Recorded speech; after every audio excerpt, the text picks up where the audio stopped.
¿Qué es un dato? Para poder empezar a trabajar en esta asignatura, lo primero que tenemos que hacer es saber a qué nos referimos cuando estamos hablando de datos, porque no vamos a dejar de hablar de datos una y otra vez, y luego hablaremos de visualizaciones de datos y tenemos que tener muy claro cuál es el concepto.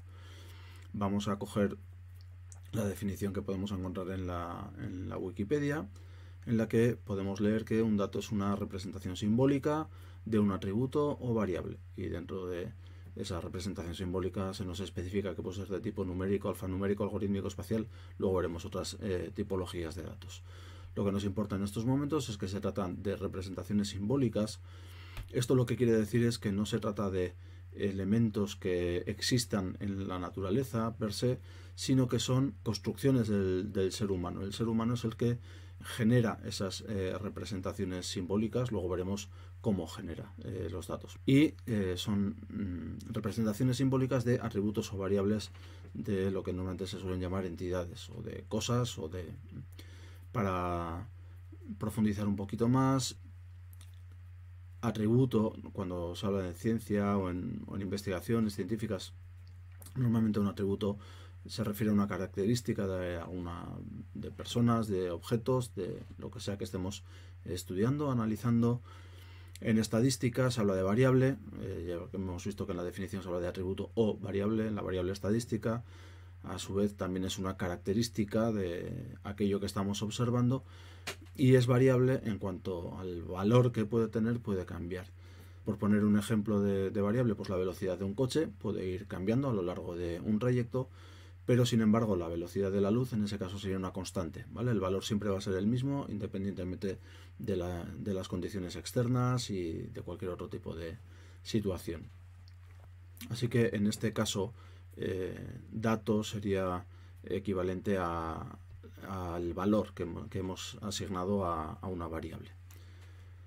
Por poner ejemplos un poquito más concretos, tenemos en este caso un pequeño conjunto de datos, una pequeña tabla, que es un tipo de estructura en el que podemos almacenar datos, en el que tenemos 4 columnas, 4 filas. Las 4 columnas tienen un encabezado especial de forma gráfica, nombre, apellido, edad y altura, y tenemos 4 filas, ¿vale? María Pérez, 32 años, 1,70 de altura. Pedro García, 32 años, 1,75 de altura. Perdón, María 1,70, Pedro 1,75, etcétera. Cada una de estas columnas es una variable en este tipo de estructura de datos, o atributo, como también le hemos llamado, o puede ser que en entornos específicos, como puede ser cuando trabajamos con bases de datos, reciban otros nombres, como puede ser el campo. De tal forma que en esta estructura tenemos 4 variables, nombre, apellido, edad y altura, y cada fila corresponde a una observación. En este caso estamos observando personas, atributos o cualidades de esas personas, y cada persona sobre la que obtenemos datos se suele llamar, en estadística se suelen llamar observaciones, ítems, en bases de datos registros y demás, ¿vale? Y para cada persona, para cada observación, en cada variable, lo que hacemos es observar esa variable y obtener un valor, un tipo, una medición. De tal forma que en el ejemplo que está marcado, el apellido de la observación Pedro García 32 1,75, el apellido, el valor sería García. Para la edad sería 32 y para la altura sería 1,75. ¿Cómo se generan los datos? Ya hemos dicho que no existen de forma natural, sino que son representaciones simbólicas que genera el ser humano. Hay distintas formas de generarlos.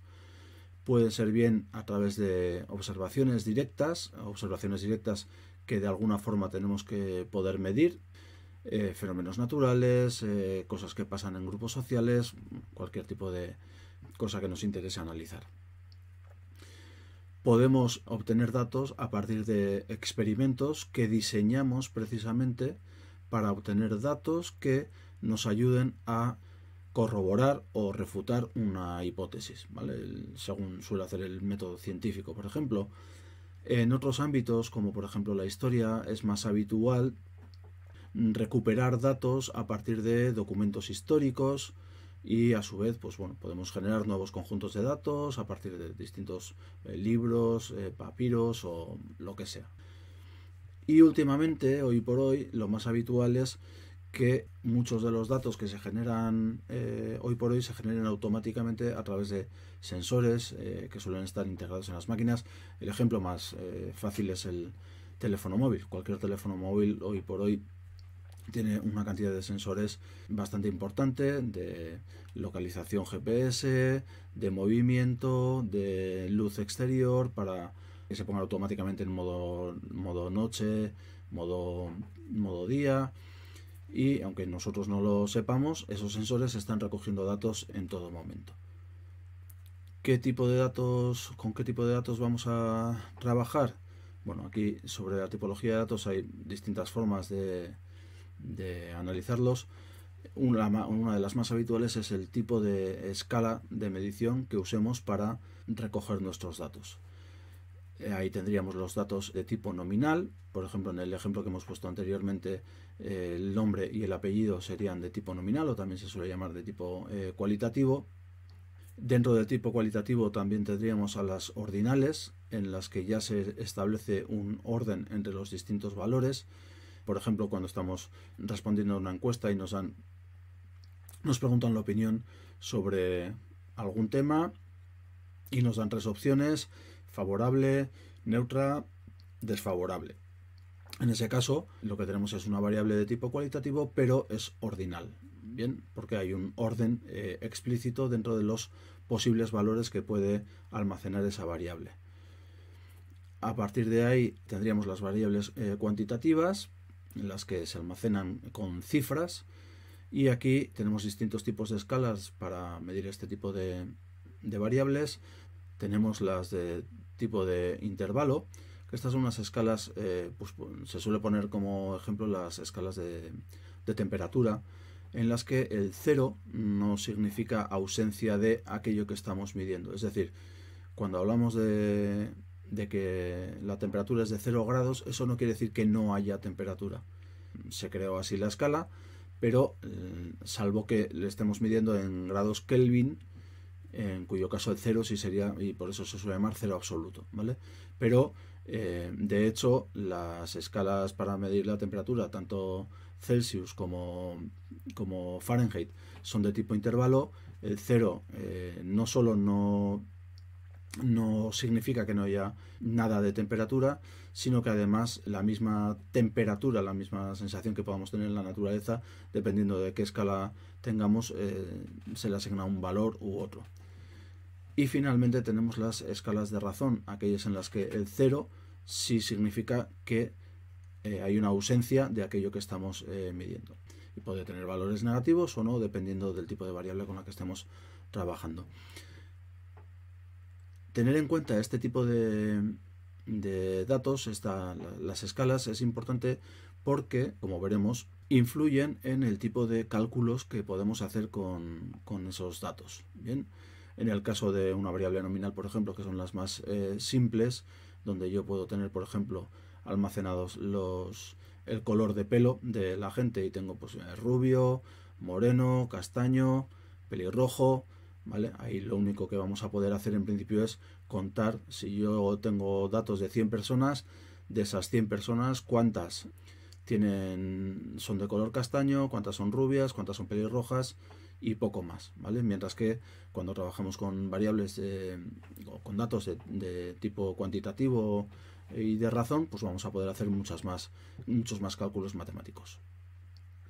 Por otra parte, voy a traer también otra forma de pensar en los datos, que es bastante parecida, que es la que recoge Tamara Mundner en su libro. Habla de tipos de atributos, que ya veremos que son muy parecidos, pero que en este caso más que me interesan no tanto porque afectan a los cálculos que podamos hacer, al tipo de cálculos que podemos hacer, sino porque afectan a luego cómo vamos a poder dibujar esas variables cuando empecemos a crear los gráficos.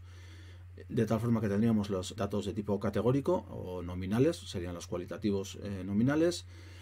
Tenemos datos de tipo ordinal, pero que serían discretos, y aquí podrían entrar también variables cuantitativas siempre que sean discretas, y ya veremos más adelante en qué afecta eso a la hora de crear los gráficos. Y finalmente tendríamos las variables cuantitativas o continuas.